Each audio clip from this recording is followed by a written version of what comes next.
Today, we're going to go over the install of something that should come on all 5.0 engines in Mustangs. That's a Ford Performance catch can.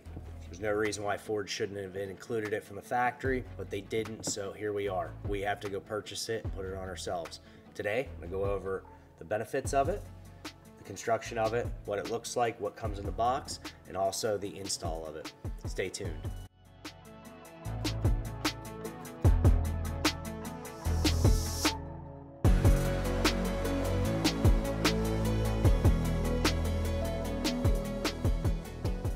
Hello everybody, welcome back to the channel. Greatly appreciate you stopping by. First, I want to go over for the people that don't know what a catch can is.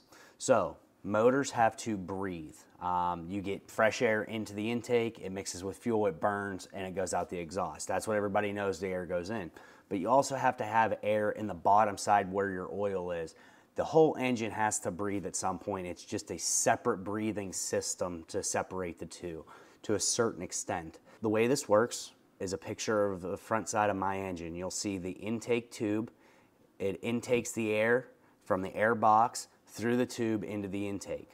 On the right hand side, you will see a small tube that goes off and over and into the top side of the driver's side valve cover. What that is a fresh air for the breather side, the crankcase.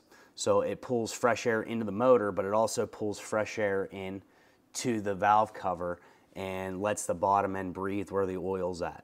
Well, where air goes in, air must come out. It has to breathe, exhale out. So where it does that, you'll see a tube on the passenger side. I have it circled. That is the tube of where it is exhaled out, or where the breather exhausts out the air. So the way it works, pull it in from the intake, pull it out of the, it comes out of the passenger side valve cover, and what it does is it dumps it right back into your intake. So what you're doing is you're basically taking hot air from the crankcase and you are putting it back into the intake. Why is this bad?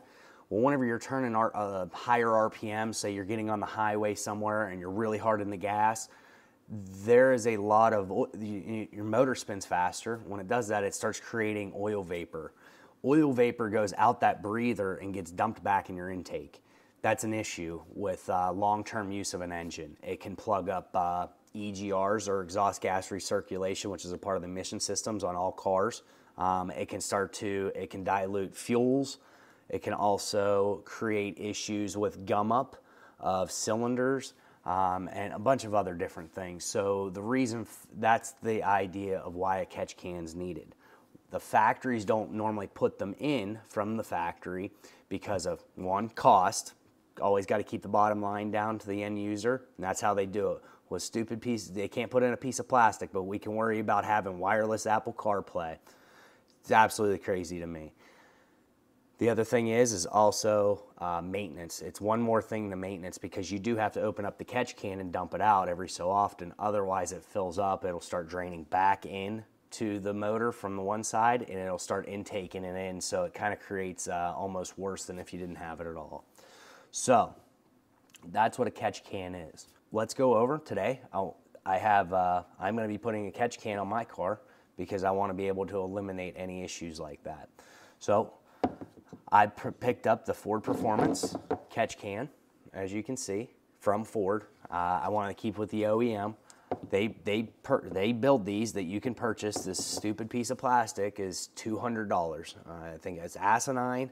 But you know, like I said, we can worry about having wireless Apple CarPlay, but we can't worry about putting a $200 piece in a high performance car. So, but what you'll get in the box is you'll get the tubes that connect the actual catch can to the valve covers. You will also get the catch can wrapped up, and you will also get the instructions.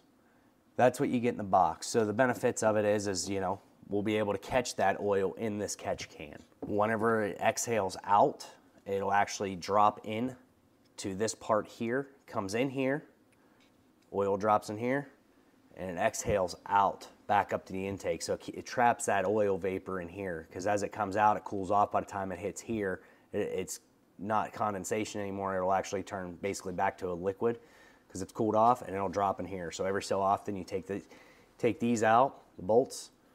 They're just 4mm Allen heads.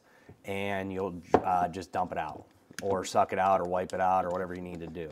So I like the Ford Performance one over the aftermarket ones. Is the Ford Performance one, it comes in here and it is actually at a lower point than the outgoing. So it gets in here and it has to come across to go back out. It has to go up. That's not normally how Vapors work. A lot of the aftermarket ones I see, like the JLTs, the line comes in the cap, the line goes out the cap. I feel like you're gonna still pull oil that way. So I like this. This gives it a chance to actually get in here and turn back to liquid form before it tries to go back out the breather. The other thing I like, now that I pull the bolts out, is it actually has a really dense mesh screen here. So it kind of holds the actual fluid in the bottom. So I feel like this is a better design. That's why I chose to go with it. It's about $30 more than the aftermarkets. You know, 30 bucks it doesn't make or break me. So, and I like to look at it. I like the OEM Plus look personally versus completely aftermarket. There's some things I'm not going to be able to do that way. But yeah, so we'll just we'll put the screws back in here, and I'll take you over the car, and I'll show you how to get this installed. As I walk over here to set up to show you how to put in the Ford Performance catch can, hit the like and subscribe button if you find this content helpful. I want to keep putting out content like so to folks out there that may not have the knowledge to be able to do small things like this. I think it's very beneficial, and I'd like to keep putting content out there. So give it a like and subscribe. It'd be greatly appreciated. All right, as you can see, we're set up on the passenger side here. This is the tube we will be removing. So we will, on the valve cover, there's a little tab. You'll pull over on it, pull up, and it releases. Right here on the intake side, you'll pull over, remove this hose, set it off to the side. Next thing you will need to do is you will need to get yourself a little pair of needle nose, and we're going to be pulling this out because this is one mount. I've had this in and out a few times, messing with these wires down here, trying to reroute them correctly. But all you're going to want to do is get up underneath there. It's going to be tight. Squeeze in on it, and then pull up. And that'll pull out of that hole right there. Next thing you're going to want to do, we're not going to need this anymore because there's going to be no hole for it to go in. So I'm going to go ahead, be really easy, get yourself a pair of wire cutters. And don't cut the wire, just real easily use the tip to snip the zip tie. I didn't even cut all the way through it there. I'm trying to be easy here. You do not want to cut this wire. And that removes that. If you ever need to pick one up, you can pick them up on Amazon later on. So that frees this wire up. So now you will see there's a hole here up underneath these wires, and there's now a hole freed up here. So what we will do now is you may have to finagle with this. I've already messed with it and got it to where it sits in here pretty reasonable. It may take some time. These get pulled down on. If you have a normal intake, this is a Boss intake. So this is going to be different if you have a regular Coyote 5.0. Yours will most likely go in, that tube that you've seen me remove from here to here will most likely be somewhere right here on your intake. You'll disconnect it the same way. These wires, from what I've seen, aren't in the way, but either way, these are still the holes you mount them in. It's just a little harder on my Boss 302 due to the intake. So, line up the hole here. And you just take these push pins that come with it. Make sure the center's pulled out, like so. Slide it in. Make sure it's pushed down flush. And you just push the center down. And that'll lock it into place. Up here at the top, you'll do the same thing. Like I said, mine's going to be a little bit harder to deal with here due to the wiring in my intake. So, oop, don't want to lose that.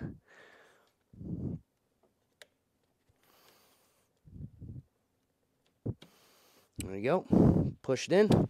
Push the center in. Now it's put into place. Ford, you'll see in their directions, right here, in their directions, they have a hole drilled for this to actually go in. I think what has happened is they have realized that that's a bad idea. They've had to add some structural strength underneath, I believe, to help this from breaking off with vibration, shaking, hitting bumps and stuff. So what I'm gonna do is, you can see there's a slot right there. Put this little ridge here. So what we're gonna do is we're gonna go ahead, zip tie, get one as far down as I can here. Try to tuck that up like that. Make sure it's not gonna interfere with you ever taking the lid off. It's good and tight there. Snip the edge. That'll tie up that wire. That is now its new point to hold on. All right, now that's tied up. Our wire over here. Just watch everything here. Make sure you don't mess up any of these wires here. Next, we will take pipe from here and here, put it on. So what you'll do is get it started on this side, get it started on this side. And then when you push down, you'll see the lever and it clicks. Pull up, it shouldn't come off. Same over here. Clips. Now it's solid in place. Now the next tube's a little tricky, and it got me when I first got it. So this is, it doesn't seem like it turns, but if you actually twist on it a little bit here, grab hold of it, this actually will move. So you can kind of flex it, move it, pivot it, however you need to be. When I first got it, it was pretty much in the place of where the Gen 1 intake breather tube went.